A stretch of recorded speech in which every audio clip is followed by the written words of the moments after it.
उदयगिरी और खंडगिरी गुफाएं, जिन्हें पहले कटक गुम्फा या कटक गुफाएं कहा जाता था, भारत के ओडिशा में भुवनेश्वर शहर से 3 किलोमीटर दक्षिण में पुरातात्विक, ऐतिहासिक और धार्मिक महत्व की आंशिक रूप से प्राकृतिक और आंशिक रूप से कृत्रिम गुफाएं हैं। ये गुफाएं 2 समीपवर्ती पहाड़ियों, उदयगिरी और खंडगिरी पर स्थित हैं, जिनका उल्लेख हाथी गुम्फा शिलालेख में कुमारी पर्वत के रूप में किया गया है। इनमें पहली शताब्दी ईसा पूर्व के दौरान निर्मित कई बारीक और अलंकृत नक्काशीदार गुफाएं हैं। ऐसा माना जाता है कि इनमें से अधिकांश गुफाएं राजा खारवेल के शासनकाल के दौरान जैन भिक्षुओं के लिए आवासीय ब्लॉक के रूप में बनाई गई थीं। उदयगिरी का अर्थ है सूर्योदय पर्वत, और इसमें 18 गुफाएं हैं, जबकि खंडगिरी में 15 गुफाएं हैं। उदयगिरी और खंडगिरी की गुफाएं, जिन्हें शिलालेखों में लेना या लेना कहा जाता है, इन्हें ज्यादातर जैन तपस्वियों के निवास के लिए खारवेल के शासनकाल के दौरान निकाला गया था। इस समूह का सबसे अधिक महत्व उदयगिरी में रानी गुम्फा था, जो एक 2 मंजिला मठ है। अन्य महत्वपूर्ण गुफाओं में हाथी गुम्फा, अनंत गुम्फा, गणेश गुम्फा, जया विजया गुम्फा, मनकापुरी गुम्फा, बाघा, व्याघ्र गुम्फा और सर्प गुम्फा शामिल हैं। 6. भारतीय पुरातत्व सर्वेक्षण (ASI) ने उदयगिरी और खंडगिरी गुफाओं को अवश्य देखें भारतीय विरासत की सूची में सूचीबद्ध किया है। उदयगिरी और खंडगिरी गुफाओं को ASI द्वारा आदर्श स्मारकों में से एक के रूप में सूचीबद्ध किया गया है। BM बरुआ ने हाथी गुम्फा शिलालेख की पंक्ति 14 के आधार पर घोषणा की कि कुमारी पहाड़ी, उदयगिरी पर खारवेल और अन्य लोगों द्वारा कुल 117 गुफाओं की खुदाई की गई थी। मार्शल ने दोनों पहाड़ियों में 35 से अधिक गुफाओं की गणना की है, जबकि MM गांगुली ने केवल 27 गुफाओं की गणना की है। उदयगिरी में मौजूदा गुफाओं की संख्या 18 है, जबकि खंडगिरी में 15 हैं। मौजूदा गुफाओं के स्थानीय नाम नीचे सूचीबद्ध हैं, जिन्हें भारतीय पुरातत्व सर्वेक्षण की गणना के अनुसार क्रमांकित किया गया है।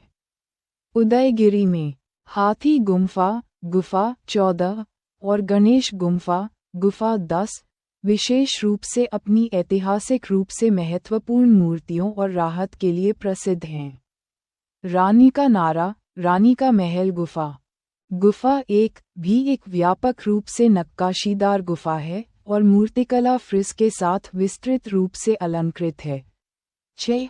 खंडगिरी अपने शिखर से भुवनेश्वर का एक सुंदर दृश्य प्रस्तुत करता है।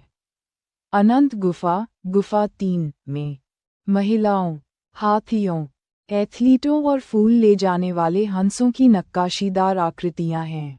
उदयगिरी पहाड़ियां भुवनेश्वर से आने वाले आगंतुकों के दाहिने हाथ की ओर हैं।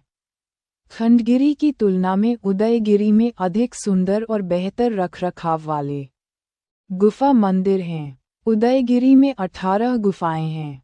1. रानी गुम्फा, रानी की गुफा।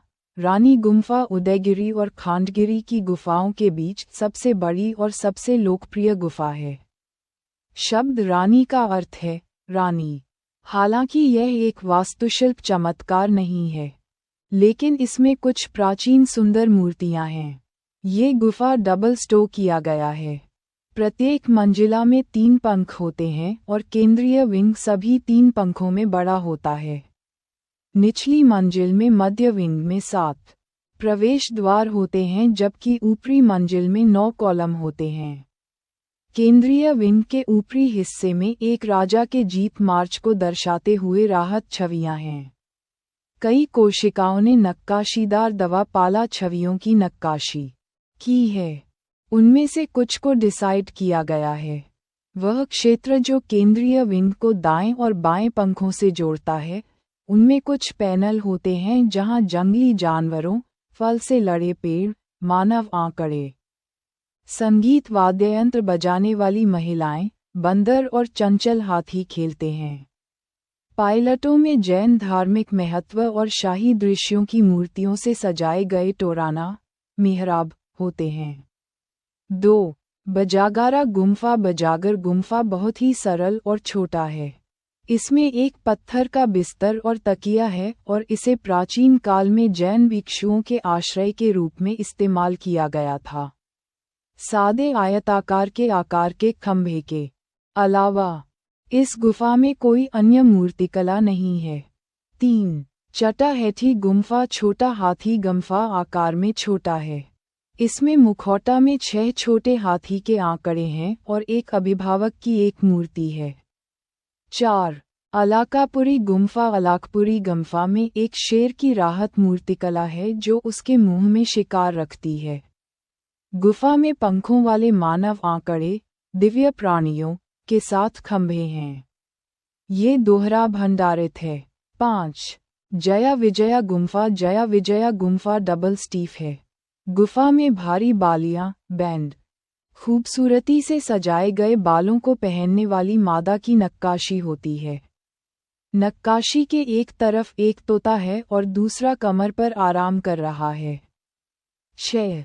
पेंसा गुम्फा। पेंसा गुम्फा किसी भी महत्वपूर्ण विशेषताओं के बिना एक बहुत छोटी और सरल गुफा है। 7. ठाकुरानी गुम्फा। ठाकुरानी गुम्फा डबल स्टोरी है लेकिन शैली में बहुत आसान है। इसमें कुछ छोटी राहत मूर्तियां हैं। 8. पाटलपुरी गुम्फा। पाटलपुरी गुम्फा एक खंभे बरंद के साथ थोड़ा बड़ा है। 9. मानकापुरी और स्वर्गपुरी गुम्फा। मानकापुरी और स्वर्गपुरी गुम्फा डबल स्टोरेड है। मंचपुरी गुफा 2 पुरुष और 2 महिला के आंकड़ों को दर्शाती जिना की पूजा करती है कि खारवाल ने मगध से वापस लाया। यह एक क्षतिग्रस्त जैन धार्मिक प्रतीक है जिसे शायद पूजा के लिए उपयोग किया जाता था। 3 शिलालेख हैं। एक शिलालेख खारवला की मुख्य रानी के बारे में बात करते हैं और अन्य 2 कुदापसीरी खारवला और बदुखा पुत्र के पुत्र या भाई के उत्तराधिकारी का संदर्भ देते हैं। 10. गणेश गुम्फा। गणेश गुम्फा उदयगिरी की सबसे महत्वपूर्ण गुफाओं में से एक है। इस गुफा का नाम इसके दाहिने कक्ष के पीछे गणेश की नक्काशीदार आकृति के कारण रखा गया है। बेशक इसे बाद के काल में उकेरा गया होगा और यह मूल कार्य नहीं हो सकता। गुफा के प्रवेश द्वार पर मालाएं लिए हाथियों की 2 बड़ी मूर्तियां हैं और यह प्रवेश द्वार के रक्षक के रूप में इस्तेमाल किए जाने वाले मूर्तिकला जानवरों का पहला उदाहरण है। इसके अलावा प्रवेश द्वार पर द्वारपालों की नक्काशीदार आकृतियां पाई जाती हैं। इस गुफा में की गई नक्काशी वसंतका की संगति में उज्जैनी की राजकुमारी बासवदत्ता कौशाम्बी के राजा उदयन के साथ भागने की कहानी बताती है। 11. जंबेश्वर गुम्फा। जंबेश्वर गुम्फा एक बहुत ही सरल और छोटी गुफा है जिसमें एक स्तंभ और 2 भित्ति स्तंभ हैं। शिलालेख बताता है कि यह महामदे की पत्नी नायकी की गुफा है। 12. व्याघ्र गुम्फा। व्याघ्र गुम्फा उदयगिरी की लोकप्रिय गुफाओं में से एक है। खंडहर में तब्दील इस गुफा में बाघ के मुंह जैसा एक प्रवेश द्वार है जिसमें एक कोशिका बाघ के गले की तरह है। यह उदयगिरी में सबसे ज्यादा फोटो खींचे जाने वाले स्थलों में से एक है। व्याघ्र शब्द का अर्थ है बाघ। यहाँ मिले शिलालेख से पता चलता है कि यह गुफा नगर न्यायाधीश सबूती की है। 13. सर्प गुम्फा। सर्प गुम्फा एक असामान्य रूप से छोटी गुफा है जिसमें 2 शिलालेख हैं। सर्प शब्द का अर्थ है सांप। 14. हती गुम्फा। हती गुम्फा एक बड़ी प्राकृतिक गुफा है जिसमें खारवेल का एक शिलालेख है जो उनके बारे में जानकारी का मुख्य स्रोत है। हाथी की बेहतरीन नक्काशी के कारण इस गुफा को हती गुम्फा के नाम से जाना जाता है। हती शब्द का अर्थ है हाथी। धनागरा गुम्फा। धनागरा गुम्फा एक छोटी सी गुफा है जिसके प्रवेश द्वार पर 2 चौड़े स्तंभ और द्वारपाल की मूर्तियां बनी हुई हैं। 16. हरिदास गुम्फा। हरिदास गुम्फा एक छोटी सी गुफा है जिसके 3 प्रवेश द्वार हैं और सामने की तरफ एक बरामदा है। यहाँ एक शिलालेख मिला है। 17 जगन्नाथ गुम्फा। जगन्नाथ गुम्फा एक खुरदरी नक्काशीदार गुफा है जिसके 3 प्रवेश द्वार हैं। 18 रसोई गुम्फा। रसोई गुम्फा एक असामान्य रूप से बहुत छोटी गुफा है। जब आप भुवनेश्वर से इस क्षेत्र में प्रवेश करते हैं तो खंडगिरी पहाड़ियाँ आपके बाईं ओर पड़ती हैं। खंडगिरी में 15 गुफाएं हैं। सोमवंशी वंश के उद्योत केशरी के शासनकाल के दौरान इन गुफाओं का जीर्णोद्धार किया गया था। 1 ततोवा गुम्फा। प्रवेश द्वार के ऊपर तोते की नक्काशी की गई है और इसलिए इसे ततोवा गुम्फा कहा जाता है। इसमें 2 द्वारपाल की आकृतियां भी हैं। गुफा के अंदर कलश के साथ फ्रिज, रेलिंग, मेहराब की मूर्तियां हैं। 2 तातोवा गुम्फा। गुफा को नायिका, गंधर्व, विभिन्न पशु और पक्षी, चैत्य, मेहराब, स्तंभ डिजाइन, छत और गुंबददार छत जैसी मूर्तिकला फ्रिज से सजाया गया है। 3 अनंत गुम्फा। गुफा में महिलाओं, हाथियों, हंसों आदि की मूर्तियां हैं। 4 तंतुली गुम्फा। यह एक छोटा सा चट्टान कट कक्ष है जिसमें केवल एक स्तंभ है। 5 खंडगिरी गुम्फा। यह एक मोटे तौर पर काटा गया कक्ष है और इसमें 2 मंजिलें हैं। 6 ध्यान गुम्फा। यह एक मोटे तौर पर काटा गया कक्ष है। 7 नवमुनि गुम्फा। नवमुनि गुम्फा एक मोटे तौर पर काटा गया कक्ष है जिसमें 9 जैन तीर्थंकरों और शासन देवियों की मूर्तियां हैं। ये मूर्तियां 11वीं शताब्दी में सोमवंशी राजवंश द्वारा गुफाओं में जोड़ी गई थीं। 8 बरभुजी गुम्फा। 3 तरफ कक्ष की दीवारों पर कुल मिलाकर 25 तीर्थंकरों की आकृतियां हैं। पार्श्वनाथ की 2 बार पुनरावृत्ति हुई है। तीर्थंकर के नीचे उनकी संबंधित शासन देवी पाई जाती हैं। चक्रेश्वरी को 12 भुजाओं के साथ दर्शाया गया है जिससे गुफा का नाम बरभुजी पड़ा। छवि को अब ब्राह्मणवादी देवता के रूप में पूजा जाता है। इन मूर्तियों को 11वीं शताब्दी में सोमवंशी राजवंश द्वारा गुफाओं में जोड़ा गया था। 9 त्रिशला गुम्फा। ऋषभ देव की 3 मूर्तियां हैं जो कायोत्सर्ग मुद्रा में पाई जाती हैं।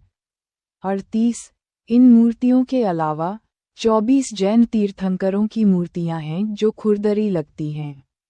10 अंबिका गुम्फा। 3 उभरी हुई मूर्तियां हैं, 2 ऋषभनाथ की और 1 अमरा नेमिनाथ की शासन देवी। 11 लालतेंदु केशरी गुम्फा। सेल 1 तेंदु केशरी गुम्फा। सेल 1 में ऋषभनाथ की 2 और पार्श्वनाथ की 3 प्रतिमाएं हैं और सेल 2 में पार्श्वनाथ की 2 और ऋषभनाथ की 1 प्रतिमा है। इन मूर्तियों को 11वीं शताब्दी में सोमवंशी राजवंश द्वारा गुफाओं में जोड़ा गया था। गुफा 12, 13 और 15 का नाम नहीं है। गुफा 14 बहुत ही सरल है और इसे एकादशी गुम्फा